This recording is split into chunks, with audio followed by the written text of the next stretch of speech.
नमस्कार। एसटिभी च्याटमा यहाँलाई हार्दिक स्वागत छ। म प्रकाश गिरी। एसटिभी च्याटको आजको अङ्कमा हामी कुराकानी गर्नेछौँ सरकारको सन्दर्भलाई लिएर। सरकारको बारेमा विभिन्न खालका टिप्पणीहरू भइरहेका छन्। मूलतः यो टिप्पणी नेपाल कम्युनिस्ट पार्टी भित्रैबाट भइरहेको छ र त्यो नेपाल कम्युनिस्ट पार्टी भनिरहेको छ कि सरकारले काम गर्न सकेन, उसले प्रधानमन्त्रीकै विकल्प खोजिरहेको छ। यो नेपाल कम्युनिस्ट पार्टीको आन्तरिक विषय मात्रै अहिले बनिरहेको छ कि अब यो देशकै मूल मुद्दा बनेको छ त? प्रमुख सवाल यहाँनिर खडा भएको छ र यो सवाल खडा भइरहँदाखेरि हामी यसभन्दा अलिकति अगाडि फर्केर जाने हो भने हामी के भन्दैथ्यौँ भने नेपालमा राजनीतिक सङ्क्रमण भयो, मिलिजुली सरकार बन्यो, त्यसले गर्दाखेरि विकास भएन, स्थिरता भएन, प्रगति भएन, यो कुरा हामी भनिरहेका थियौँ। त्यसैले बहुमत प्राप्त अथवा एउटै दलको सरकार त्यसमाथि पनि 5 वर्षसम्म शासन गर्ने सरकार भनेर हामी खोजिरहेका थियौँ। तर त्यो प्राप्त भएपछि पनि राजनीतिक सङ्क्रमण त अन्त्य हुँदो रहेनछ, स्थिरता पनि हुँदो रहेनछ, विकास पनि हुँदो रहेनछ भनेदेखि समस्या चाहिँ कहाँ हो त? समस्याको चुरो कारण चाहिँ कहाँ हो? आजको अङ्कमा हामी यस विषयमा अलि बढी नै केन्द्रित भएर कुराकानी गर्नेछौँ। सँगै राष्ट्रिय मुद्दाहरू जो असरल्ल परेर बसेका छन् त्यसका बारेमा पनि हामी बहसमा ल्याउनेछौँ। आज हामीसँग कुराकानीको लागि स्टुडियोमा हुनुहुन्छ सङ्घीय मामिला तथा सामान्य प्रशासन मन्त्री हृदय त्रिपाठी। तपाईँलाई स्वागत छ। धन्यवाद। तपाईसँग मैले चाहिँ थुप्रैचोटि कुरा गरेको छु। त्यसमध्येको एउटा सम्झना मलाई के छ भने यस नेपालमा चाहिँ सरकारहरू ढल्ने बन्ने त एउटा समीकरणले नै ढल्ने चाहिँ जब त्यही दलभित्रको आन्तरिक समीकरण बिग्रन्छ र उनीहरूकै बिचमा किचलो सुरु हुन्छ, त्यसपछि त्यो सरकार ढल्छ भन्ने त्यति बेलाको तपाईँको निष्कर्ष थियो। अहिले के भन्नुहुन्छ? होइन, एउटा कुरा के छ भने अहिले बहुमतको सरकार भनेर 46 सालपछि 48 सालमा भयो, आफ्नै कार्यालय ढल्यो र देशले मध्यावधिमा लगियो। 48 सालमा बहुमत थियो। 56 सालमा दोस्रो चोटि बहुमत आयो, नेपाली कङ्ग्रेसको बहुमत थियो त्यस बेला। त्यसले पनि पूर्णता प्राप्त गर्न सकेन र एउटा बिन्दुमा आएर संसद त्यहाँ पनि विघटन गरियो र एक ढङ्गको प्रतिगमनको यात्रा पनि सुरु हो। अहिले नेपाली जनताले एउटा दललाई पहिले त मोर्चाको रूपमा या गठबन्धनको रूपमा बहुमत दिए, पछि त्यो दल नेकपाको नामले एकीकरण भयो र अहिलेको अवस्था के छ भने अझै पनि त्यो पार्टीको आन्तरिक विषय फेरि चाहिँ अलिकति अप्ठ्यारोमा परिरहेको देखिन्छ। मैले हेर्दाखेरि के देख्छु भने जसरी 48 सालको प्रतिनिधि सभा विघटनले संविधानलाई डिरेल गरायो, 47 को संविधानलाई 47 सालको संविधानमा ग्रहण लाग्यो त्यही विघटनले नै हो। पहिलो संविधान अनुसारको पहिलो प्रतिनिधि सभा पुरा अवधि चल्न सकेन र विघटन भयो। विघटन भइसकेपछि मध्यावधिमा गइयो, मध्यावधि गएपछि डिरेल भएको हो देखियो।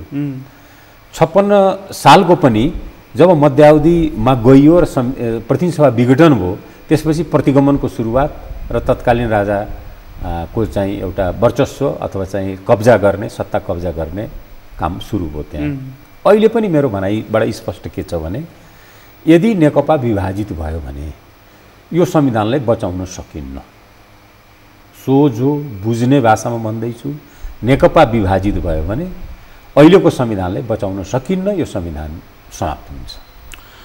त्यो किनभने यो संविधान जारी भएपछि पहिलो निर्वाचन हो। पहिलो निर्वाचनले स्थापित गरेका संस्थाहरू नयाँ छन् र ती अझै पनि परिपूर्ण भइसकेका छैनन्। यो अवस्थामा अर्को कुनै दल छैन जसले थाम्न सकोस्। नेकपाले जसलाई जनताले मतादेश दिए, यदि त्यो पनि विभाजित भयो भने संविधान जोगाउन सक्ने अवस्था छैन, संविधान जान्छ। यसको अर्को पनि एउटा कारण के छ भने कुनै पनि संविधान आफैमा त किताब हो, पुस्तक हो, केही बोल्दैन, त्यसलाई बोक्ने शक्ति चाहिन्छ। मैले के देखिरहेको छु भने अहिलेको संविधान निर्वाचन पश्चात यसले स्वामित्व क्रमशः कम हुँदै गइरहेछ। यसलाई जसले जारी गरे ती पनि तिनमा पनि उत्साह छैन र जो यसको विपक्षमा थिए या अथवा चाहिँ असहमत थिए तिनमा उत्साह हुने कुरै भएन। कुरो के भयो भने जसले जारी गर्यो उसलाई के लागेछ भने यसमा अलिक बढी नै लेखियो यसमा त्यस बेलाको राजनीतिक आन्दोलनको आलोकमा अलिक बढी नै लेखिया छ, बढी नै अधिकार दियो, बढी नै परिभाषित गरियो, बढी नै पहिचानहरूलाई कायम गरियो भने तिनको मनमा अहिले पनि छ। त्यसकारणले अर्को के छ भने यसमा अलिक अधुरो छ अर्को पक्ष, जसले अनि त्यसले पूर्णता खोजिरहेछ। उसको अवस्था के छ भने पुरा गराउने शक्ति छैन त्योसँग, जोसँग शक्ति छ त्योसँग यसलाई घटाउने हिम्मत छैन। कारण के भयो भने दुवैतिर स्वामित्व क्रमशः कम हुँदै गयो र मैले देखा के भने नेकपाको अहिलेको चाहिँ अवस्था किचलो आन्तरिक विग्रह र यदि विभाजनमा गयो भने त्यसलाई क्याटलिस्टको काम गर्छ, एक्सेलेटर थिचिन्छ जोडले र संविधान धराशायी हुन्छ, संविधान घाइते हुन्छ, संविधान समाप्त हुन सक्ने स्थितिमा जान्छ। किनभने स्वामित्वको अभाव चाहिँ मैले प्रष्टै देखिरहेको छु। त्यो 48 को संविधान जब 51मा संसद जब 51मा विघटन भयो नि, त्यो विघटन भएको कुरा र अहिले संसदको अधिवेशन हठात चाहिँ सामान्य संवाद पनि नगरिकन अन्त्य भएको कुरासँग केही मिल्दोजुल्दो छ? छैन। अहिलेको चाहिँ मलाई के छ भने सुरुमै राजनीतिक दलहरू नेताहरूलाई के थाहा थियो भने हामी कोरोनाको उसमा धेरै समय संसद चलाउन सक्दैनौँ, बजेट अधिवेशन हो, बजेट पारित गरौँ र एक दुईवटा कुनै त्यस्ता महत्त्वपूर्ण छन् भने तिनलाई पारित गर्ने। महत्त्वपूर्ण के आयो भने नक्सा जारी गर्ने, नक्सा जारी गरिसकेपछि निशान छापको विषयमा संविधानको अनुसूची संशोधन गर्ने। त्यति भएपछि अब खासै चाहिँ यसको चाहिँ कार्यबोझ पनि रहेन। एक दोस्रो बजेट पारित गर्नु नै यसको मूल उद्देश्य थियो र यो सहमति के अरे प्रतिनिधि सभा बोलाउनुभन्दा संसद बोलाउनुभन्दा अगाडि नै करिब करिब सबै राजनीतिक दलहरूको बिचमा भइसकेको थियो र कार्यव्यवस्थामा यो कुरा उठिसकेको थियो कि एनी हाउ जसरी भए पनि यसपालि हामी बजेट पारित गरौँ, सोसल डिस्टेन्सिङ राख्दै धेरै कर्मकाण्ड पुरा नगर्दै यसलाई जे भए पनि बजेट पारित गर्ने काम चाहिँ गरौँ भन्ने त्यो पारित भइसकेपछि मलाई लाग्छ यो जुन अहिले जुन संसदको अधिवेशनको यो अधिवेशनको अन्त्य गरियो त्यो कुनै अनौठो र आश्चर्य मान्नुपर्ने स्थिति छैन। पब्लिकली नेताहरू भनिरहेछन् एकदमै नजाने जस्तो गरेर के न हो भनेर, तर यथार्थता त्यो होइन। यहाँ चाहिँ के भन्दैछन् भने यदि अहिलेको प्रधानमन्त्रीलाई संसद विघटनको अधिकार हुन्थ्यो भनेदेखि हिजो गिरिजाप्रसादले जुन हत्कण्डा अपनाउनु भयो प्रधानमन्त्री केपी ओलीले त्यही हत्कण्डा अपनाउनु हुन्थ्यो भनेर। मलाई लाग्छ संविधानले नै त्यो कुराहरू दिएको छैन। पहिले यति संसद विघटनको चाहिँ अस्त्र प्रयोग भएको छ र त्यो कुनै देश र जनताको लागि होइन, त्यो व्यक्तिको लागि अस्त्र प्रयोग भएको छ। त्यसलाई हेरेर नै अहिलेको संविधानमा सचेत भएर नै धेरै कुराहरू पर्न गएका छन् र त्यो संविधानले गर्दाखेरि अहिले वर्तमान जुन व्यवस्था छ त्यसले गर्दाखेरि संसद विघटन त्यति सहज विषय होइन। त्यसभए त्यसको यो 48 को र अहिलेको तुलना हुन सक्दैन। यो नेकपा तपाईँले जुन यदि राखिकन ब्र्याकेटमा जुन भन्नुभयो नि इन्भर्टेड कमा राखिकन यदि नेकपा विभाजन भयो भने यो संविधान जान्छ। नेकपा कसले विभाजन गर्न खोज्दैछ? विभाजन भनेको आफै गर्ने त हो नि, मिल्ने आफै, विभाजन गर्ने आफै। विज्ञानको विद्यार्थी भएको हुनाले मैले बुझेको के छु भने आन्तरिक विषयले नै निर्धारण गर्छ उहाँहरूलाई। जस्तो म पनि वाम गठबन्धनमा सरिक भएँ, वाम गठबन्धन बन्नु म सरिक भएपछि वाम गठबन्धन बन्यो भनौँ न। मेरो नेकपा एमालेसँग सहमति हाम्रो बुद्धि हुँदै स्वतन्त्र राजनीतिक समूहको, त्यसपछि नेकपा माओवादी र नेकपा एमालेको बिचमा चुनावी गठबन्धन भयो र उहाँहरूको प्रतिबद्धता के थियो भने हामी एक गर्छौँ भनेर। यथार्थ भन्ने भने दुईजना नेताको हिम्मतले सामान्य प्रधानमन्त्री केपी ओली र आदरणीय प्रचण्डजीकै दुईजनाको हिम्मतले त्यो एकीकरण भएको हुनसक्छ। त्यही पार्टीभित्र पनि यो एकीकरण नहोस् भने चाहने व्यक्ति र प्रवृत्तिहरू पनि थिए होला दुवै खेमामा थियो। त्यस बेला पनि प्रकट पनि भएको थियो, यो अलिक बढी नै भयो, यताउता भयो भनेर। तर उहाँहरूले हिम्मत के गर्नुभयो भने कम्युनिस्ट मुभमेन्ट धेरै विभाजित भयो। हुन त नेपालको राजनीतिमा सबभन्दा बढी विभाजित हुने कम्युनिस्ट पार्टी हो। कुनै बेलामा एउटा कम्युनिस्ट पार्टी 17 साल भएपछि 23वटा पार्टीको रूपमा पुगेको थियो। अझ गन्दै जाने भने त अझ बढी पनि होला जस्तो लाग्छ। भने दुई दर्जनसम्म पुगेका पार्टीहरू अनि उहाँहरूले एउटै कम्युनिस्ट सेन्टर बनाउनु पर्यो भने हिम्मतका साथ दुईटा ठुला पार्टीहरूले एकीकरणको प्रक्रिया जुन बढाउनु भयो त्यसले एक किसिमको आशा पनि दियो होइन। त्यसमा तर के भने मलाई चाहिँ पर्याप्त होमवर्क नभएर पनि त्यो पनि भयो होला। र अहिले आएर चाहिँ के भयो भने स्थिति उहाँहरूको पार्टीभित्रैको यो जटिलता हो, अहिले जटिलता हो। त्यसले गर्दाखेरि यदि विभाजित, मैले फेरि यदि भन्दैछु, सम्भावना कम छ। किनभने ती नेताहरूले एकीकरण गर्दाखेरि त केही उद्देश्य, केही लक्ष्य, केही गन्तव्य हेरेर नै गरे होला नि जस्तो लाग्छ मलाई, दुईजनाले। अब त्यो पनि अब अहिले 2-2.5 वर्षमै 2 वर्षमै त्यो गन्तव्य पनि पुरा भएको अथवा चाहिँ लक्ष्यमा पुग्न सकिन्न भनेर निष्कर्ष निकाल्ने हो भने दूरदर्शिताको पनि अभाव देखिन्छ फेरि त्यसपछि त। त्यसमा अघि तपाईँले यदि एउटा राख्नु भएको थियो, दुई नेताको हिम्मतले नै यो पार्टी एकता भएको उहाँहरूको, पूर्व एमाले र पूर्व माओवादी मिलेको भनेर। अहिले फुट्यो भने पनि दुई नेताकै दुस्साहसले नै फुट्ने हो, स्वाभाविक हो। फेरि यस्तो छ, अब अहिले दुईवटा कुरा मैले भने, यदि नेकपा विभाजित भयो भने संविधान जोगाउन सकिन्न, एक।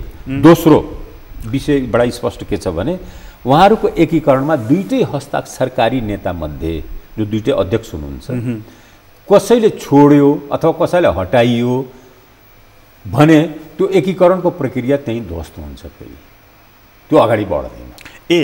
दुई मध्ये एक आइदर अर कुनै कसैले कसैलाई पनि, अथवा प्रचण्डजीले केपी ओलीजीलाई या ओलीजीले प्रचण्डजीलाई, दुईटै मध्ये यदि कुनै कारणवश म भन्दैछु, हठात बलात् त छँदैछ, तर हटे भने पनि त्यो एकीकरणको प्रक्रिया चाहिँ किन पुरा हुँदैन भने मैले सुरुमै भने कि सम्भवतः एकीकरण गर्ने बेलामा पनि तत्त पार्टीभित्र केही नेतृत्वले नरुचाएको त हो नि। त्यो नरुचाएको तत्त्व अलिकति बढी प्रकट भएर जान्छ, एउटा कुरा त्यो हावी हुन्छ। र त्यो दुईटै नेताको जोखिम र हिम्मतले एकीकरण भएको हो। त्यसकारणले त्यहाँ तलमाथि भयो कि एकीकरण पनि तलमाथि हुन्छ। अहिले प्रचण्डजीहरूको समझ जो भनिरहेको छ नि कि प्रधानमन्त्रीले सरकार राम्रो सञ्चालन गर्न सकिराख्नु भएको छैन, पार्टी पनि सञ्चालन राम्रोसँग गरिराख्नु भएको छैन, यो दुवै मोर्चामा उहाँ असफल हुनुहुन्छ, दुवै पद उहाँलाई छाड्नुपर्छ भनेर, यसको आशय। अनि उहाँहरूको अब त्यो हुन त आन्तरिक विषय मैले बोल्न मिल्दैन, तर प्रश्न मैले के देखाएको छु भने सुरुमै भने यदि दुईटै अध्यक्ष मध्ये एकजना छाड्नु पर्यो भने यसको सिधा अर्थ के हो भने एकीकरणलाई हामी मान्यता दिएनौँ, हस्ताक्षरबाट अब फरक भइयो, हस्ताक्षर ब्याक भइयो, एकीकरण चाहिँ धराशायी भयो भनेर बुझ्नुपर्छ। तर यसमा अर्को एउटा पक्ष जोडिएको छ, उहाँहरूको त्यो तपाईँले जुन हिम्मतले एकता भयो दुईजनाको भनेर भनिराख्नु भएको छ, त्यो एकतामा उहाँहरूको 5 बुँदे सम्झौता भारे छ। हुन त यो उहाँहरूको पार्टीको आन्तरिक विषय हो, तर त्यो सम्झौताले चाहिँ सिँगै देशलाई रन्थनाइदियो, सिँगै देशलाई चाहिँ तपाईँको द्वैलित बनाइदियो। त्यसमा चाहिँ उहाँहरूको बिचमा आधा कार्यकाल बाँडफाँड गर्ने लगायतका त्यहाँ सम्झौता पत्र त्यो पनि लिखित रूपमा रहेछ। त यो चिज त फेरि यो चिजको केही महत्त्व छैन? नेपाली राजनीतिमा सम्झौता भङ्ग गर्नेलाई नै बहादुरी भन्छन्। यो आजदेखि होइन, 7 सालदेखि, अझ राणाकालमा पनि होला, राणाकालको मलाई थाहा भएन, 7 सालदेखि यताको चाहिँ जे जति सम्झौता भए राजाले, तत्कालीन राजाले संविधान सभा अथवा विधानसभाको कुरा गर्दाखेरि ब्याक भएर एउटा राजाले संविधान जारी गरेर जुन अवस्था भयो 7 साल पछि नै मैले भने जति सम्झौता भएको छ त्यो अधिकांश सम्झौता भङ्ग भएर त्यसलाई बहादुरीको रूपमा चित्रण गर्ने समाज हो हाम्रो। जसले भङ्ग गर्न सक्यो त्यो बहादुर रहेछ भनेर। अब हामीले हाम्रो त समाज कस्तो भने जङ्गबहादुरको त यति रानीहरू थिए, क्या मान्छे रहेछ, बहादुर रहेछ भन्ने समाज न हो। मैले भन्न खोजेँ त्यो त्यो त्यो त्यसलाई पनि त्यसकारण सहमति सम्झौतालाई भङ्ग गर्नुलाई चातुर्य मानिने र त्यो बहादुरी मानिने परिपाटी छैन। त्यो परिपाटी हो भनेदेखि त एकतालाई त अवरुद्धता त त्यसैले गरिसकेका छन्। त्यो मैले भनिहालेँ दुईजनाको बिचको विषय हो। दुईटाको बिचको सहमति भयो भने, दुईटा बिचमा विश्वास भयो भने एकता पनि अगाडि जान्छ, पार्टी पनि अगाडि जान्छ। दुईटाको बिचमा अविश्वास बढ्यो या विश्वास खण्डित भयो भने एकता पनि खण्डित हुन्छ र त्यसको असर पार्टी पनि विभाजनसम्म जान सक्छ र त्यसको त्यही रोकिन्न, फेरि त्यसको अर्थ संविधान पनि जान सक्छ। दुवै नेता, म यो प्रकरणलाई टुङ्ग्याउने दिशातर्फ जान्छु, त्यसपछि अर्कोमा आउँछु। दुवै नेतालाई तपाईँ भित्रैदेखि चिन्नुहुन्छ, राम्रै सङ्गत पनि छ, अब किनभने पटक पटक राजनीतिक रूपमा मन्त्री परिषदमा पनि रहेर। प्रचण्डजीको स्ट्राटेजी के देख्नुहुन्छ अहिले? अनि मैले यसो एउटा कुरा के बुझ्नुपर्छ भने प्रचण्डजी केही समय अगाडि गएर प्रधानमन्त्रीजीलाई के भन्नुभयो भने तपाईँ 5 वर्ष चलाउनुहोस् भनेकै गर्नु। त्यो त अब त्यो प्रचण्डजीको उदारतालाई कमजोरी पनि त ठान्न भएन नि। त्यसको पछाडिको अन्तर्य के हो भने पार्टी एकीकरण एकता रहोस्, पार्टी एकलाई दरिलो ढङ्गले बढाम, कार्यकारी अधिकार र पार्टीमा मेरो भूमिका म निर्वाह गर्छु भन्ने अर्थ त हो नि। त्यसको सिधा अर्थ त्यही हो। मैले यसमा धेरै मतलब म पार्टी सञ्चालन गर्छु, सरकार तपाईँ सञ्चालन गर्नुहोस्, सरकार सञ्चालन गर्ने शर्तमा म पार्टी सञ्चालन गर्छु, त्यसको शर्तमा त्यो 5 बुँदेलाई छाडिदिउँ भन्ने आयो। एक्ज्याक्टली त्यही बुझियो। भनेपछि अब त्यो उदारता कमजोरी त्यसको पालना मलाई के लाग्छ, त्यसको पालना भएन। मलाई के लाग्छ भने एकीकरण गर्दाखेरि नेकपा माओवादी एकीकृत नै थियो, किनभने उसबाट फुटेर जाने जति गइसकेका थिए। त्यो जोखिम चाहिँ अब विभिन्न समूहहरू त नेकपा माओवादी त विभाजनमा गइसकेका, वैद्यजी विप्लवजी बालराम गइसकेका थिए, जति थिए एकीकृत थिए। त्यो अवस्था नेकपा एमालेको थिएन। नेकपा एमाले भित्रका गुट चाहिँ सहित एकीकरण भएको हो। नेकपा एमाले सिङ्गो भन्दा पनि त्यो गुट सहित एकीकरण भएको दलभित्रको बहुदल थियो त्यहाँ। एक्ज्याक्ट त्यो गुटहरूले आफ्ना चाहिँ प्रकटीकरण, आफ्ना कुण्ठा आकाङ्क्षा, आफ्ना उत्साह सबै चाहिँ प्रकट बेला बेलामा गर्ने भएपछि मलाई के लाग्छ भने अब एमालेको जुन पछिल्लो अधिवेशन भयो जसमा केपी ओलीजी अध्यक्ष निर्वाचित हुनुभयो, त्यो स्थितिलाई त्यो महाधिवेशनको चाहिँ पृष्ठभूमि अलिकति हेर्दाखेरि धेरै कुरा क्लियर हुन्छ। जस्तो होइन, जस्तो त्यो त निर्वाचनै भएको हो, मनोनयन भएको होइन। निर्वाचन फेरि उहाँहरूको चाहिँ एउटा डेमोक्रेटिक हिसाबले नै अध्यक्ष लगायत तल्लो कमिटीदेखि नै, कमिटी होइन केन्द्रमा पनि पदाधिकारीदेखि सबै निर्वाचित भएका हुन्।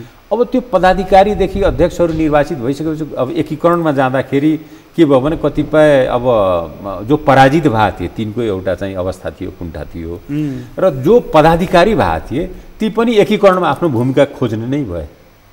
तर जब एकीकरण हुँदाखेरि के हुन्छ भने सीमित हुन्छ, कसै न कसैको भूमिका चाहिँ त्यहाँ चाहिँ त्यही पद त्यही दिन सकिन्न भने तिनीहरूमा पनि एउटा कुण्ठा हुन्छ। एकीकरणको चाहिँ पराकम्प चाहिँ बडा अप्ठ्यारो हुन्छ कि। यसमा फेरि तपाईँको लामो अनुभव छ। मैले एकदम राम्रो टुट्ने फुट्नेमा एकदम मैले देखेको छु, मैले पनि गरेको छु, व्यक्तिगत अनुभव पनि काफी छ। त्यस कारणले मैले के भने हो त्यसले गर्दाखेरि जुन नेकपा एमाले भित्रको जुन गुटहरू समूहहरू थिए नि, त्यो एकीकरण भएपछि अहिले देखा परेको समस्यामा कहीँ न कहीँ त्यसको भूमिका जबरजस्त छ। त्यसमा यस्तो खालको मानसिकता पनि हुनसक्छ, जस्तो उहाँहरूको 9औं महाधिवेशन भयो, त्यसले केपी ओलीलाई अध्यक्ष चुन्यो, उहाँले म दोहोऱ्याएर अध्यक्ष हुन्न भन्नुभयो। 10औं महाधिवेशनको लागि सम्भवतः कसैले अर्को कोही पात्रले म अध्यक्ष हुन्छु भनेर त्यसको तयारी गरेको र प्रचण्डजीसँग एकीकरण भइसकेपछि आफू तल परेको सायद महसुस गर्यो कि। त्यो पनि मैले भनिहालेँ नि, त्यो एकीकरण भनेको सबै सर्वसम्मत ढङ्गले एकीकरण भएको पक्कै होइन। दुइटै पार्टीमा है, उता पनि थिए कि बेकारमा किन एमालेसँग एकीकरण गर्ने भने माओवादीमा थिए, एमालेमा थिए कि माओवादीसँग एकीकरण गर्न हुन्न भन्ने पनि एउटा मनोविज्ञान थियो। तर दुईटा नेताले धेरै हिसाबले सोचेर, दूरदर्शी हिसाबले सोचेर एउटै कम्युनिस्ट सेन्टर बनाउने यही हो अवसर भनेर उहाँहरूले त्यो गर्नुभयो र जसलाई जनताले समर्थन पनि गरे, जो सही प्रमाणित पनि भयो, मत पनि प्राप्त भयो, सरकार पनि प्राप्त भयो, सबै भयो। अब आएर चाहिँ अहिले त्यसैको चाहिँ मैले भन्नु, त्यसकारण यहाँनिर अघि तपाईँले एउटा महत्त्वपूर्ण कुरा के उठाउँदै हुनुहुन्छ, प्रचण्डजीले जुन उदात्त भएर 5 वर्ष तपाईँ चलाउनुहोस्, सरकारमा मेरो दाबी रहेन भनिसकेपछि चाहिँ उहाँलाई कार्यकारी अध्यक्ष तपाईँ भनेर केपी ओलीजीले त्यो अधिकार दिनुभयो। तर उहाँले एउटा बैठक राख्न सक्नु भएन। बैठक राख्दाखेरि कोही नेताहरू गए, कोही नेताहरू गएनन्, आदि इत्यादि ती प्रकरणहरू लामै छ, देखिएकै, सबै हामीले देखेकै भोगेकै कुराहरू छ।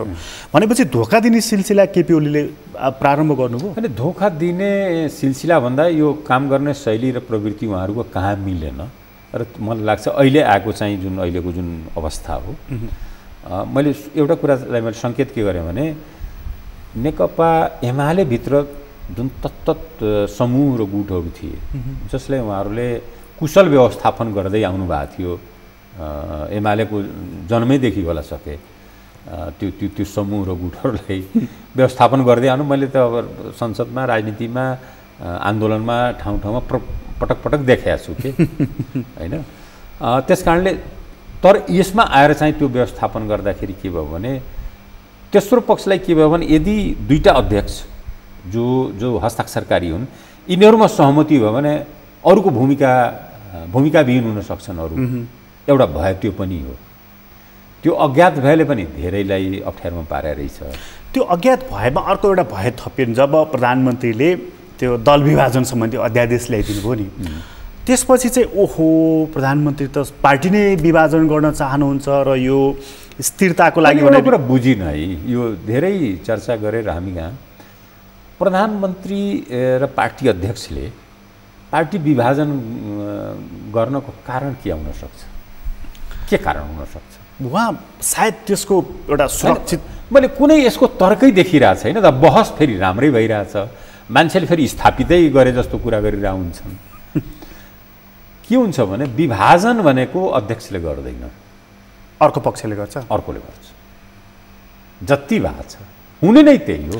तर अध्यक्ष त आफै अध्यक्ष उसले किन विभाजन गर्नु? तर अर्को पक्षले अब संसदीय दलमा पनि केन्द्रीय समितिमा पनि 50% पुर्याउनु पर्ने अहिलेको हाम्रो।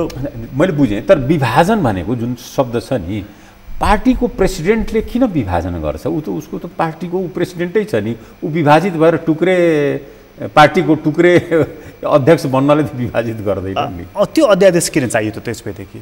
अब त्यो अध्यादेशको विषयमा मलाई के लाग्छ भने उहाँले जुन भन्नुभयो कि अरू विषयमा हो, एउटा कुरा के छ भने यसमा त क्याबिनेटमा पक्का छलफल भयो होला, प्रस्तुत भएको थियो, केही छलफल पनि भयो। म भन्छु एउटा कुरा के हो भने सैद्धान्तिक रूपले त्यो अध्यादेश आफैमा गलत हुँदैन। त्यो मान्यताहरू थियो, हामी कहाँ पनि मान्यता थियो। त्यो मानौँ कि हामी मङ्गल ग्रहबाट ल्याए जस्तो कुरा गरिरहेछौँ कि हामी कहाँ पनि त्यो मान्यता थियो कि दलको 40% वा के अरे केन्द्रीय समितिको 40%। तर यति विभाजन भइसकेपछि विभाजन हुँदाखेरि जुन मूल नेतृत्व हो त्यो सधैँ आतंकित रहन्छ। विभाजन फेरि आफ्नै कारणले हुँदैन, नेतृत्वको चाहिँ अलिकति कठोर अथवा चाहिँ निरङ्कुशताले पनि विभाजन हुन्छ। विभाजनको एउटै कारण हुँदैनन्। तर त्यो भएपछि अनि नेताहरूको बिचमा के भयो भने यो त अलिकति बढी नै विभाजन गर्ने ठाउँ भयो।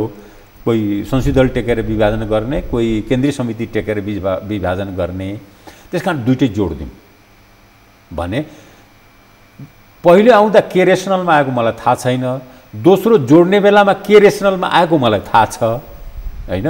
त्यो रेसनलको कुनै तर्क थिएन, खालि यिनीहरू साह्रै दुःख दिए विभाजन गरेर हेर्नुहोस् तपाईँलाई पनि अप्ठ्यारो, तपाईँलाई पनि अप्ठ्यारो, तपाईँलाई पनि अप्ठ्यारो, पार्टी अध्यक्षको बिचको कुरो यो दुइटै जोड दिउँ भनेर भने। अब मान्यताको हिसाबले म भन्दैछु, सिद्धान्तको हिसाबले भन्दैछु, यदि हामी अरू देशमा दल कहीँ त के भने रजिस्ट्रेसन मात्रै गराए पुग्ने पनि हुन्छ। हामी कहाँ दल पद्धति भनेको निर्दल पद्धति र राजतन्त्रको निरङ्कुशताको पद्धतिले गर्दा हामी कहाँ दल पद्धति अलिकति बढी सेन्सिटिभ छ के। दलको पद्धति चाहिँ बढी सेन्सिटिभ छ र दलै हो, दल नभइकन हामी अगाडि बढ्नै सक्दैनौँ भन्ने जुन मान्यता हुन त पञ्चायत व्यवस्थाको विरुद्धमा 7 सालको क्रान्ति लगायत दलै चाहियो। त्यस बेला पनि दल बनाएर नै गरे हो, नत्र राणाहरू खाइ गर्थे या दल नभएको भए, दलहरू एक्टिभ नभएको भए, वाम मोर्चा र काङ्ग्रेसको बिचमा सम्झौता नभएको भए पञ्चायत रहिरहन्थ्यो होला। लगायत 62-63 दलहरूले नै फेरि त्यो आन्दोलनलाई अगाडि हाके। त्यसकारण दल त चाहिएकै छ। दल त्यस कारण हामी कहाँको दलको निर्माण विनिर्माण अलिक बढी संवेदनशीलतापूर्वक हेरिन्छ। त्यस कारण अब मैले भने सिद्धान्तको रूपले त गलत होइन, तर मैले अझै पनि मान्यता के राख्छु भने दल विभाजन कुनै एउटा आइदर अर, चाहे त्यो उसको संसदीय दलमा 40% होस् या उसको केन्द्रीय समितिमा 40% भनेपछि यी पार्टीहरूको प्रमुखहरूसँग एक किसिमको सल्लाह भएरै अथवा उनीहरूको अप्ठ्यारोपनलाई बुझेरै त्यो अध्यादेश ल्याइएको होइन। त्यो अध्यादेशको हामीले जुन बेला दुइटै जोडियो नि त्यस बेलाको कुरा म गर्दैछु। पहिले त छँदै थियो नि, सिंगल थियो, 40% संसदीय दलको वा 40% केन्द्रीय समितिको त छँदै थियो। यो संविधानभन्दा अगाडि थियो, छँदै थियो, त्यो कानुनमै थियो, त्यो त थियो। त अहिले स्थिरताको लागि चाहिँ यो दल साह्रै फुटे, अति नै भयो भनेर नै ल्याइएको थियो। त फेरि विभाजन गर्ने गरी अब यस्तो छ कि अब यहाँनिर दल पद्धति भनेको दल बनाइसकेपछि त्यसलाई एकदम टाइट कम्पार्टमेन्टको रूपमा राखेर नेताको निरङ्कुशतामा राख्ने दल भनेको एकैचोटि भ्रष्ट हुने हो। त्यसले धेरै थोक खान्छ फेरि एउटा कुरा। अब त्यसलाई भेन्टिलेसन दिने कि नदिने, फेरि भेन्टिलेसन भनेको पार्टी फुट भनेको विचारले आदि इत्यादिले या कार्यशैलीले नेताको निरङ्कुशताले या कसैको आकाङ्क्षाले, जस्तो मधेसवादी दलहरू कुनै नीति सिद्धान्तमा फुट्दैन थियो, त्यो सरकारमा जानलाई फुट्थे, सिधा कुरा हो त्यो। कुनै नीति सिद्धान्त यताउतामा त्यो अस्तिको अध्यादेशले जुटाइदियो फेरि उहाँहरूलाई, अनि उहाँहरू आफै त्रस्त हुनुभयो, जुटाइदियो, कमसेकम एउटा राम्रो काम भयो नि अध्यादेशको भएले, नत्र उहाँहरू वर्षौँदेखि लाग्नु भएको थियो, मिल्न सक्नु भएको थिएन।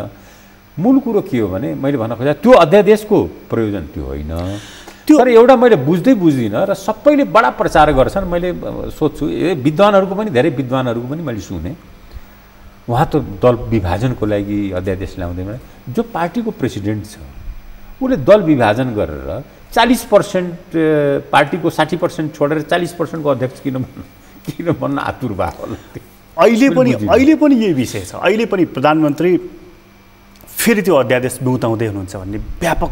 अब यस्ता कुरा के छ भने मलाई के लाग्छ भने म बडा अब्जेक्टिभली विषयहरूलाई हेर्छु।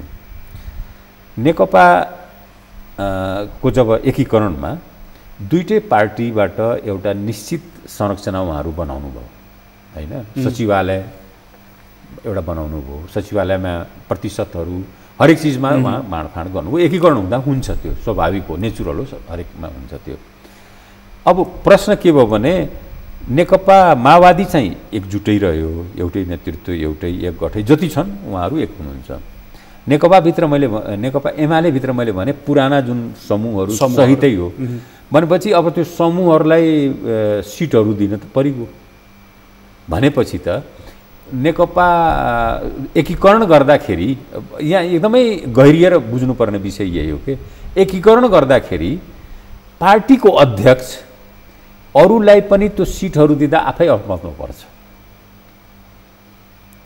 आफै अल्पमतमा पर्छ। सिट नदिए अनि एकीकरण दिनु, आफ्ना समूहहरूलाई साथीहरूलाई त सिट दिनु पर्यो, भाग दिनु पर्यो, भाग दिँदा ऊ अल्पमतमा पर्छ एकीकरण गर्ने बेलामा।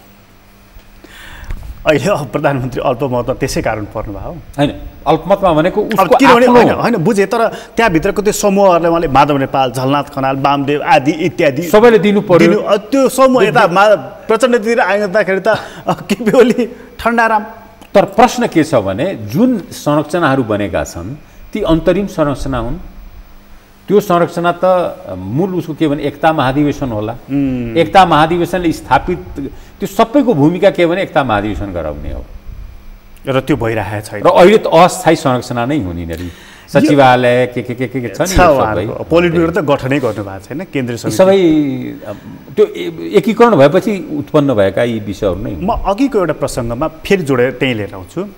यदि नेकपा विभाजन भयो भने यो संविधान जान्छ। यो संविधान भारतलाई रुचेको छैन भन्ने कुरा जगजाहेरै छ, उसले त भनि नै हाल्यो। प्रधानमन्त्रीले यो सरकार ढाल्नको लागि भारत सक्रिय भएर लागेको छ भनेर भाषणै गर्नुभयो, तपाईँ हामी सबैले सुनि नै हाल्यौँ। यसमा स्रोतका अनुसार भन्नै परेन, प्रधानमन्त्रीकै मुखबाट हामीले सुनेको। भनेपछि तपाईँले जुन सुरुमा भन्नुभयो नि कि नेकपा विभाजन गर्ने, नेकपा विभाजन गरेपछि संविधान जान्छ भनेपछि भारत साँच्चीकै सक्रिय भएर लागेकै रहेछ भनेर बुझ्नु पर्यो। एउटा कुरा मलाई आश्चर्य के लाग्छ भने नेपाली राजनीतिको सबभन्दा कुरूप पक्ष भन्छु मलाई यसलाई। एउटै घटनामा एउटाले हस्तक्षेप देख्छ, अर्कोले सहयोग देख्छ। 7 सालको क्रान्तिमा भारतले गरेको सहयोग काङ्ग्रेस र तत्कालीन राजा त्रिभुवनलाई सहयोग थियो, राणाहरूको लागि हस्तक्षेप थियो। 46 सालमा आउँ, 62-63 आउँ, 12 बुधमा आउँ, सबैमा जाने हो भने कसैलाई त्यही घटना हस्तक्षेप लाग्छ, कसैलाई सहयोग लाग्छ। झिनो अन्तर छ सहयोग र हस्तक्षेप। को कहाँ उभिया छ, कसको स्वार्थलाई त्यो घटनाक्रमले धक्का दिन्छ, त्यसले उसले सहयोग र हस्तक्षेप निर्धारण गर्ने रहेछ। प्रश्न त्यहाँ होइन। मैले प्रश्न फेरि म भन्दै के छु भने जुन बेला संविधान जारी भयो, संविधान जारी गर्नुको पछाडि संविधानमा के थियो भन्ने भन्दा पनि संविधान एक थान जारी गर्नु छ, एक थान जारी गरेपछि प्रधानमन्त्रीको हुने, राष्ट्रपतिको हुने, सभामुखको हुने भने जुन पावर सेयर एग्रिमेन्ट भएको थियो, गौरवपूर्व जुन मान्छेले अहिले बिर्सिन खोजिरहेछन्, त्यसले संविधान जारी गराएको हो। म चुनौतीका साथ भन्दैछु यो कुरो। त्यसपछि प्रधानमन्त्री बन्न हतारो त अहिलेकै प्रधानमन्त्री केपी राष्ट्रपति बन्न पनि कसैलाई हतारो थियो होला। संविधान जारी हुँदाखेरिको त्यस बेलाको पावर सेयर एग्रिमेन्टले के भन्थ्यो भने संविधान जारी भइसकेपछि नेकपाको अध्यक्ष प्रधानमन्त्री बन्ने, नेपाली कांग्रेसको सभापति र तत्कालीन के अरे प्रधानमन्त्री राष्ट्रपति बन्ने, को सभामुख बन्ने भने जुन पावर सेयर एग्रिमेन्ट भएको थियो त्यसले प्रेरित गर्यो छुट्टै संविधान जारी गर्नमा। भयो के संविधान जारी भइसकेपछि त्यो पावर सेयर एग्रिमेन्ट जुन मैले सुरुमै भने कि जति सहमति नेपालमा भङ्ग हुँदाखेरि त्यसलाई गौरवका साथ या बहादुरी मानिन्छ, त्यो बहादुरीका साथ त्यो पावर सेयर एग्रिमेन्ट चाहिँ काम लागेन। काम नलागे पनि फेरि अलिकति डिरेल हुँदै गयो र त्यसको अर्थ के भयो भने पछि यता आएर निर्वाचन पश्चात मैले फेरि दोहोऱ्याएर त्यही लग्दैछु कि जसले संविधान जारी गरे ती संविधान जारी गर्ने शक्तिहरूको स्वामित्व, संविधानप्रतिको स्वामित्व घट्दो छ, बढ्दो छैन, घट्दो छ। घट्दो छ। तर प्रधानमन्त्री भने त अब तपाईँ हामीसँग भन्दा त सूचनावासँगै बढी छ नि त। पक्कै हुन्छ नि त। प्रधानमन्त्रीले भनेको कुरालाई त तपाईँ अब हुन त तपाईँ मन्त्री भएको हुनाले मन्त्री परिषदमा केही सवालहरू उहाँसँग गर्न सक्नुहोला। म यहाँ भएको हुनाले कुनै दिन उहाँसँग भेट्दाखेरि यी टेबलमा सवाल गरौँला। तर उहाँले भनेको कुरालाई त आधिकारिक मान्नु पऱ्यो नि त।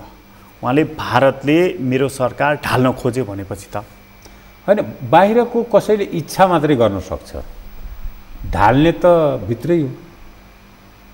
हामी कहाँ चाहिँ होइन, तपाईँ त कम्युनिजमै पढे मान्छे, सुन्नु न, नेपाली राजनीतिकर्मी, नेपालका पत्रकार, नेपालका बुद्धिजीवी किन कल्पनामा मात्रै बाँच्न रमाउँछन्? होइन, नेपालको कम्युनिस्टहरू के भन्छन् भने नेपाल चाहिँ अर्ध औपनिवेशिक छ, अहिले त नव उपनिवेश भन्नु थाल्नु भएको छ उहाँहरू।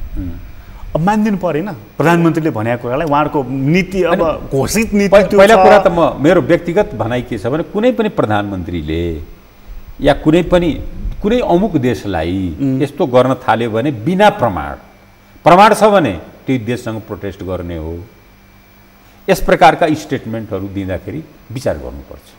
प्रधानमन्त्रीले बोल्नुभयो त, मैले भने नि विचार गर्नुपर्छ। त्यसो यदि उहाँ बोल्नु भएको छ भनेपछि उहाँले कम्तीमा पनि भारत सरकार या आफ्नो समकक्षीसँग तपाईँहरूको यो भूमिका यो कारणले प्रमाणित भएको छ है, यो राम्रो होइन, यो दुई देशको सम्बन्धलाई यसले चाहिँ बलियो बनाउँदैन, यसले कमजोर बनाउँछ।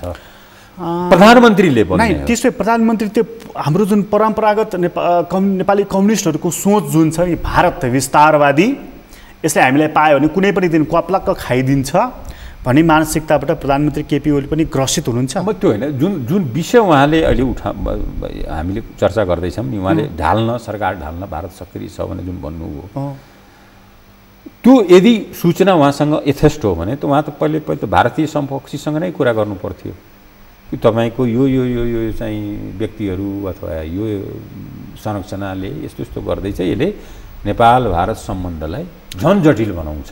तपाईँ यसमा सहमत हुनुहुन्न यो तर्कमा? होइन, प्रमाण नभएर म त ईश्वरसँग सहमत हुँदैन। मान्छे त के हो र मेरो लागि? ईश्वर भने ईश्वर पोखरेल होइन, ईश्वर पोखरेल जस्तो माथिका ईश्वर। मैले विश्वास नगरिकन, म आफै नगरिकन म ईश्वरसँग पनि म सहमत हुँदिनँ भनेपछि भगवान्सँग पनि सहमत हुँदैन, मान्छेको कुरै छोड्दैन। तर हामीले चाहिँ अस्ति नीति तथा कार्यक्रममै राष्ट्रपतिले सम्बोधन गर्दै खास गरी यो मुद्दा पेचिलो बनेर त अस्ति त्यो नक्सा प्रकरणबाट आयो नि त होइन, भारतसँग हामीहरूको एक खालको सम्बन्ध। त्यसो हो, भारतले पेचिलो बनायो त्यो घटनाक्रममा एकदमै म संक्षेपमा भनिदिन्छु। हामीले नीति र कार्यक्रममा बडा स्पष्ट ढङ्गले सरकारले के लेखेको थियो भने सरकारको वचनबद्धता, यो भूमि हाम्रो हो, हामी चाहिँ संवादको माध्यमद्वारा यसलाई हासिल गर्छौँ, त्यसपछि नक्सा जारी गर्छौँ, यही हो। त्यही बिचमा एकजना इन्डियाका प्रधान सेनापति या कसले चाहिँ यो अरूको इसारामा यिनीहरूले गरे भनेर चीनको अरू भनेको छैन, म त फेरि चीन भनेको छैन है तिनले, उनी अरूको इसारामा भनेर भने नेपालीले यो गर्दैछ भनेर। त्यसपछि चाहिँ अब स्थिति जटिल भयो। अरूको इसारा, हाम्रो भूमिको विषयमा हामीको अरूको इसारा चाहिन्छ र भने भूमि हाम्रो, हामी अझ संवाद गरेर हासिल गरेपछि हामी नक्सा जारी गर्छौँ भनेर उदारतापूर्वक हामी भनिरहेछौँ, जो कूटनैतिक रूपले पनि राजनीतिक रूपले पनि परिपक्व निर्णय थियो त्यो हाम्रो। र यिनले चाहिँ अरूको इसारा भन्ने, हाम्रै भूमिकालाई अरूको इसारा गर्ने भन्ने भनेर त्यसपछि त्यो मनोविज्ञानमा संवाद गरिसकेपछि अब जारी गर्नुपर्छ। जारी गरेपछि स्वाभाविक परिणति के आयो भने नयाँ नक्सा अनुसार केही निशान छापहरूमा अनुसूची परिवर्तन गर्नु पर्यो अनि संविधान संशोधन भयो। यसमा चाहिँ नेपाल सरकार र नेपालका नेताहरू यसमा गलत छैन। यसमा टोटल हिन्दुस्तानको चाहिँ यसमा चाहिँ को रणनीतिले गर्दा यो जटिल हुँदै गएको। यसमा नेपाल सरकारलाई पूर्णतः सहयोग साथ समर्थन सबै राजनीतिक दल बौद्धिक समाज आम नेपाली सबैले गरेका छन् नि त हैन। यो प्रकरण तानिँदै आउँदाखेरि जस्तो भारतमा भारतीय मिडियामा भारतीय बौद्धिकहरूले राजनीतिक कर्मीहरू सबैले भनेन म केहीले नेपाल चाहिँ चीनको पोल्टामा गयो, चीनले उचाल्यो, चीनले जे भन्यो त्यही गरिरहेको छ। भनौँ भारतीय न्युज मिडिया म सुन्दिनँ पहिला त मैले इन्डियन च्यानलहरूले रामायण महाभारत र केही ऐतिहासिक कथानकहरू बाहेक अरू मलाई हेर्न पनि रुचि लाग्दैन। फिल्म हेर्न कहिलेकाहीँ पुराना फिल्महरू त्यो लाग्छ आफ्नो उमेरको। तिनको न्युजहरूलाई मैले कहिले पनि महत्त्व दिइनँ एउटा कुरा, किनभने तिनमा दमै हुँदैन, ती फेब्रिकेटेड हुन्छन्। त्योभन्दा हाम्रा मिडियाका र हाम्रा न्युजहरू धेरै उच्च स्तरीय र धेरै माथि छन्। त्यहाँ जो मानिसहरू बोलिरहेका छन् तिनीहरूको मिडियामा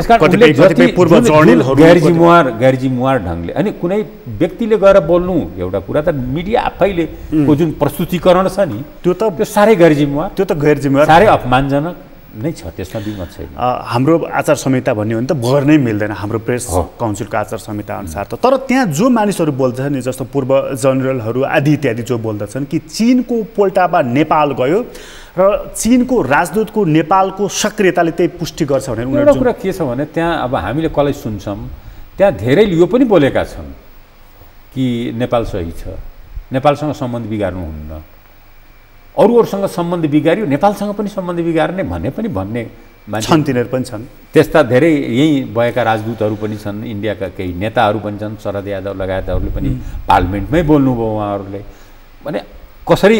तर उहाँहरूको चाहिँ के भने भारतीय सञ्चार माध्यमले त्यति महत्त्वका साथ चाहिँ बजाइदिन्न जति गालीगलोज गर्नेहरूको आवाजलाई। हाम्रो पर्सपेक्टिभबाट हेर्दाखेरि चाहिँ चीनको राजदूतको सक्रियता खास गरी योभन्दा करिब 1-1.5 महिना अगाडि पनि सोझो भाषामा भन्दैछु म यहाँ के छ भने अहिले नेपालको राजनीति या नेपाल मैले बारम्बार भने हामी के गर्छौँ भने हामी मित्र बदल्न सक्छौँ, छिमेकी बदल्न सक्दैनौँ। छिमेकी हाम्रो चीन र भारतै हो। हामी त्रिशङ्कुमा उभिएर लौ नेपाल मात्रै उठाएर लैजाउँ त्यो सम्भव भएन। 2-4 हजार मिटर अगाडि माथि लैजाउँ एक्लै। अब यिनीहरू पनि यसो छिमेकी हेर्दा तल देख्यौँ भने त्यो सम्भव भएन, यिनीसँग बस्नै पर्छ हामी।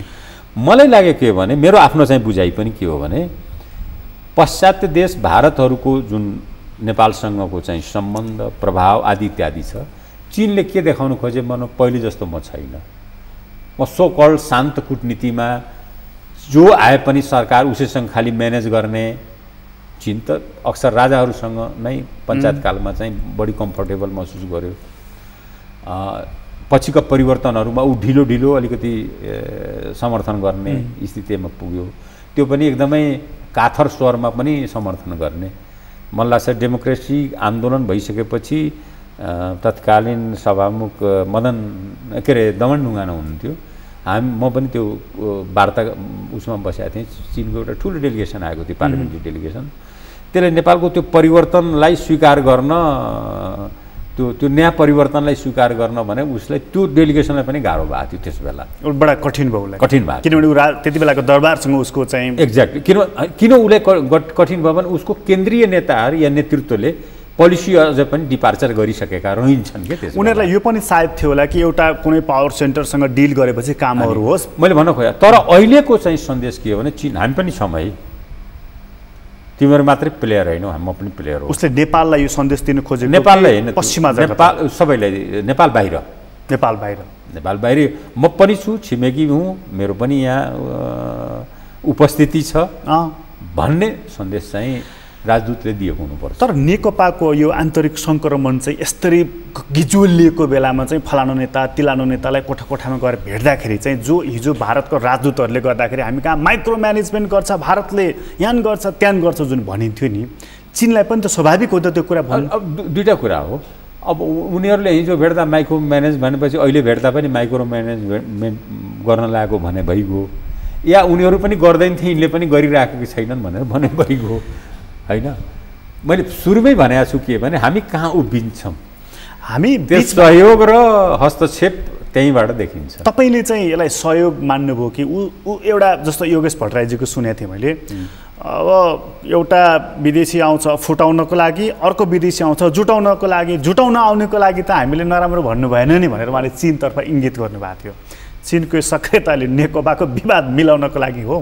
तर अब योगेशजीहरूकोसँग म उहाँहरूसँग टिप्पणी गर्न चाहन्न, तर मैले भनिहालेँ उपस्थिति के हो भने चीनले के भन्न सन्देश दिन खोज्यो भने हामी पनि छौँ।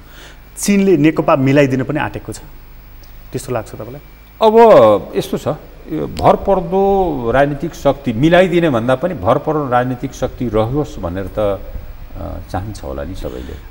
त्यहाँ चाहिँ स्कुल विभागले सी विचारधाराको अध्ययन अध्यापन पनि गर्यो, अस्ति कन्फरेन्स पनि गर्यो, अहिलेको दौडधुप आदि इत्यादि हेर्दाखेरि नेपाल कम्युनिस्ट पार्टी र चिनिया कम्युनिस्ट पार्टीको बिचमा जुन भातृ सम्बन्ध छ उहाँहरूको त्यसलाई अझ मजबुत बनाऊ। एउटा कुरामा भनौँ, अरू मार्क्सवाद लेनिनवाद घरमा पढाए हुन्, म युनिभर्सिटीमा पढेर पास गरेँ। न चिनमा कम्युनिस्ट विचार छ न त नेपालका कम्युनिस्टहरूमा कम्युनिस्ट विचार छ, न त्यो सम्भव छ। पार्टी कम्युनिस्ट पार्टी छ, सङ्गठन गर्न सजिलो, त्यसले गर्दा त्यहाँ पनि त्यो होला। त त्यहाँको आर्थिक संरचना समाजवादी संरचना छैन होइन। हाम्रा कम्युनिस्टहरूले दिएको आर्थिक सामाजिक नीति पनि त्यो अनुकूलको छैन। बरु संविधानमा समाजवाद उन्मुख भनियो। समाजवाद उन्मुख त फेरि यस्तो छ, यसको बुझाइ के हो भने काङ्ग्रेसले आफ्नो हिसाबको समाजवाद बुझ्छ, कम्युनिस्टहरूले आफ्नो हिसाबको समाजवाद बुझ्छन्, त्यसैले कसैले यसलाई परिभाषित गर्न चाहँदैन।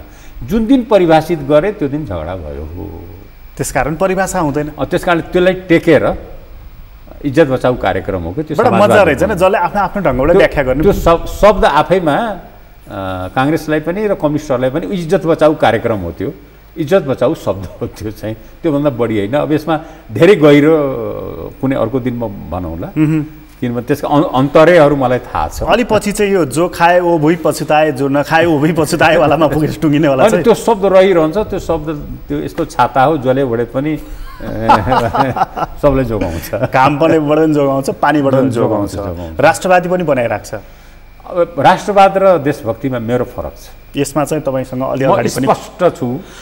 प्रधानमन्त्री केपी ओलीलाई राष्ट्रवादी नेता अहिले पनि जुन खास गरी यो लिम्पियाधुराको सन्दर्भमा र अस्ति नक्सा र त्यसपछि नागरिकता, यो 7 वर्ष क्लज राखिकन जुन नागरिकता सम्बन्धी विधेयक समितिबाट पास भयो, हाउसमा त पुगेको छैन, त्यसपछि उहाँको राष्ट्रवादी छवि अझ उँचो भएको, अझ हाइट बढेको अवस्था हो। अब मैले सुरुमा भने राष्ट्रवाद र देशभक्ति अलग अलग विषय हुन्। राष्ट्रवाद नेगेटिभ फेनोमेना हो, कसैलाई शत्रु मानेर राष्ट्रवाद हुन सक्छ, कोही भएन भने चाहिँ कोही भने राष्ट्रवाद हुँदैन। नै पात्र एउटा कोही भएन, कोही गोबरको गणेश भए पनि थापना गर्नुपर्छ, यसो दुबो सुबो टिका लगाएर, अनि मात्रै कसको विरुद्धको राष्ट्रवाद, कोही न कोही अमुक चाहिन्छ। पात्र भएन भने क्रिएट पनि गरिन्छ, ओहो। देशभक्तिले त्याग खोज्छ, राष्ट्रवादले त्याग खोज्दैन, नारा मात्रै हो। लिम्पियाधुरा लगायतका विषयहरू देशभक्तिका काम हुन्, राष्ट्रवादीको कुरो होइन। यो चलन चल्तीको शब्द नेसनलिजम भनेको, नेसनलिजम र पेट्रियोटिजम दुईवटा फरक विषय हुन्। म पेट्रियोट हुँ, देशभक्त हुँ। नेपालमा राष्ट्रवादी धेरै छन्, देशभक्त कम छन्। प्रधानमन्त्री राष्ट्रवादी हो कि राष्ट्रवाद धेरै छन् यो देशमा। राष्ट्रवादको जति जग्गा विवाद आइरहेछ अहिले, त्यो सबैको हेर्ने भने 1960 देखि 1963 सम्मको विवाद रहेछ नि। 17 सालदेखि 19 सालको विवाद रहेछ।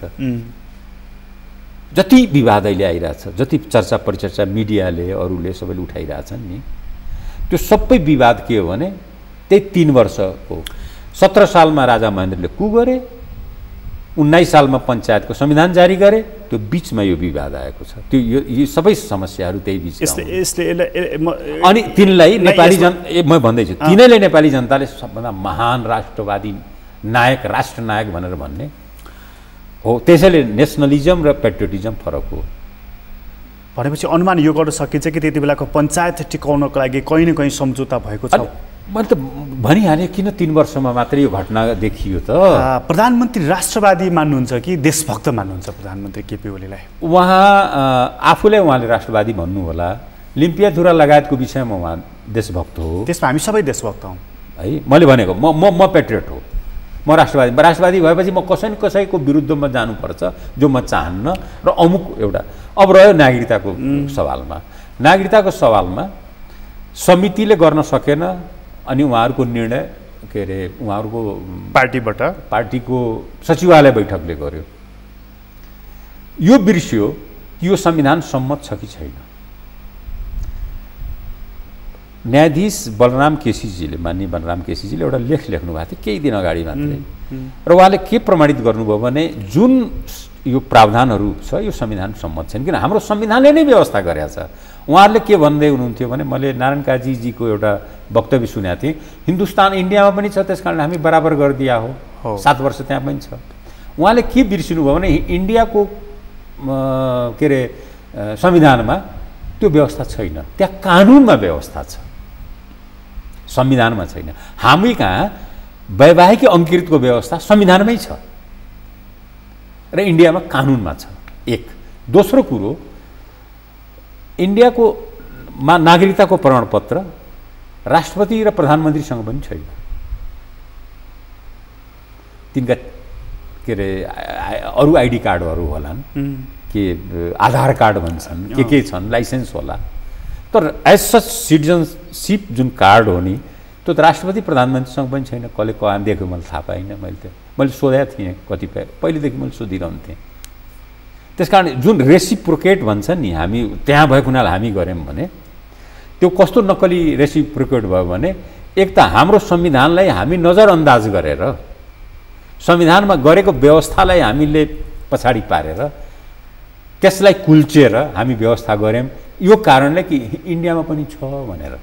इन्डियामा नागरिकताको प्रमाणपत्रको विषय, नागरिकता प्रमाणपत्र आफैमा छैन। एक दोस्रो, यो 7 वर्षको प्रावधान जुन वैवाहिकवाला जुन विदेशी महिलासँग सम्बन्धित हो, त्यहाँ संविधानमा व्यवस्था केही पनि छैन।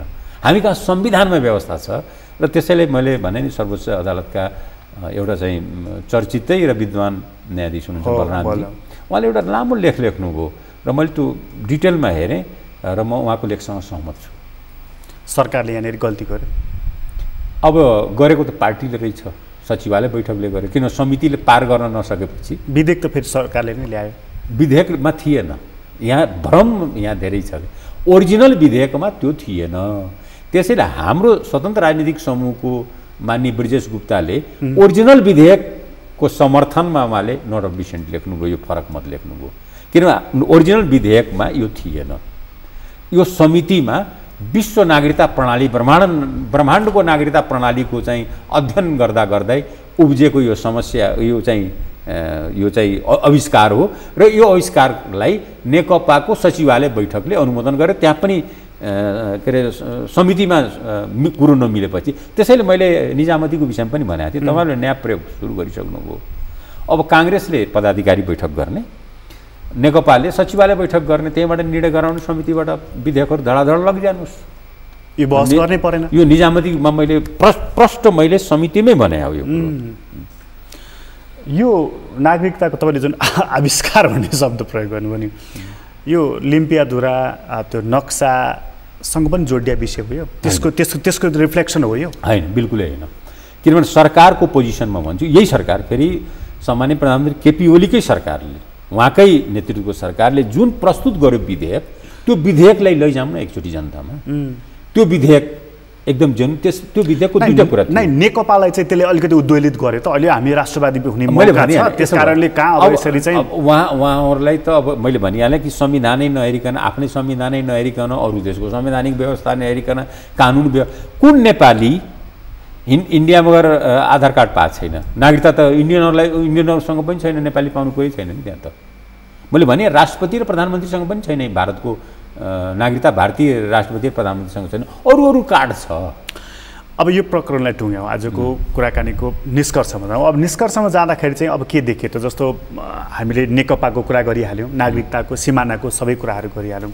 यो सबै प्रकरण, सबै कुराले हामी स्थिरतातर्फ अलिकति सङ्ग्रह लिएर अलिकति जाँदै गरेको स्थितिमा छौँ कि बिग्रिएर पछाडि फर्केर ध्वस्त हुने दिशातर्फ हाम्रो बाटो कुन हिँडिरहेको? बाटो अहिले क्रस रोड नै हो होइन। फेरि स्थिरता भनेको कुरो रिलेटिभ शब्द, यो एकदम स्टेबिलिटी भनेको त साह्रै जड विषय पो हो त, त्यसले त प्रगतिको बाधक हो। त्यो चाहिँ त्यो पनि होइन। जुन स्टेबिलिटी, सिस्टमको स्टेबिलिटी हामीले यहाँ अलिकति शब्द चयन गर्दाखेरि र गर्नुपर्ने चिज के हो भने प्रणालीको स्थिरता हो। प्रणालीको स्थिरता हामी गर्न खोजिरहेको अवस्था थियो अहिले, किनभने निर्वाचन पश्चात 7वटा प्रदेशहरू बने, 7वटा प्रदेश आफ्नो फङ्सनहरू सुरु गरेका छन्, केन्द्रमा या सङ्घले आफ्नो फङ्सन सुरु गरेको छ, लगायतका कुरा। यसैमा कोरोना आयो, अहिले प्राकृतिक विपत्तिको कुराहरू आइरहेका छन् भने प्रणालीको स्थिरता हो। त्यो कायम हुने दिशातर्फ यो बिचमा मसँग समय बिल्कुल सकिसकेको छ, तर यसमा जोडेको चाहिँ जस्तो यो प्रदेशको जरुरी देखिएन भने पनि सुने, मैले संसदमै बोलेको सांसदहरूले सुने। सांसद यस्तो भयो नि, त्यो त प्रदेश नै चाहिँदैन भने सुरुवातैबाट त भएको नि, संघीयता नै चाहिँदैनबाट सुरुवातबाट। अब त्यो त बोल्न नसकेर मात्रै कति त गणतन्त्रै चाहिँदैन भन्ने त कतिको त आदि पुरुष थियो नि राजतन्त्र त। अब त्यतातर्फ नै जाँदैन। त्यता गयो भने जातीय युद्धमा जान सक्छ देश, संघीयताको विकल्पमा गयो भने। अनि संविधान गयो भने यो संविधान गयो भने, संविधान जानुको मतलब के भने गणतन्त्र, संघीयता, आरक्षण, प्रगतिशील विभिन्न आयोगहरू, विभिन्न पहिचानहरू जो संविधानले दिएको छ ती सबै जानु हो। ती सबै जानु भनेको अलिकति प्रतिगमनतर्फ लग्न कोसिस गर्छ, अनि द्वन्द्व हुन्छ। द्वन्द्व भएपछि अहिलेको द्वन्द्व भनेको फेरि अलिकति जातीय टाइपको द्वन्द्व हुनसक्छ, भय त्यहाँनिर छ। त्यसको सङ्केत देखिन थालेछ, मैले त देखिरहेको छु। यदि सम्हालिएन नेकपा भन्ने, किन काङ्ग्रेसले अहिले गर्न सक्ने अवस्था छैन, धेरै गर्न सक्ने अवस्था पनि नेकपा नै छ, जनताले पनि नेकपाले नै विश्वास गरे। नेकपा सम्हालिन्छ होला त? नेकपा सम्हालिएन भने जे म भन्दैछु त्यसलाई कसैले टार्नै सक्दैन। तपाईँलाई धेरै धेरै धन्यवाद। आदरणीय दर्शकबिन, तपाईँलाई पनि धन्यवाद। आज हामीले कुराकानी गऱ्यौँ हृदय त्रिपाठीसँग। उहाँसँगको कुराकानी अहिलेलाई यति नै। एसटिभी च्याटबाट म प्रकाश गिरीलाई बिदा दिनुहोस्। सगरमाथा टेलिभिजन हेर्दै गर्नुहोला। नमस्कार।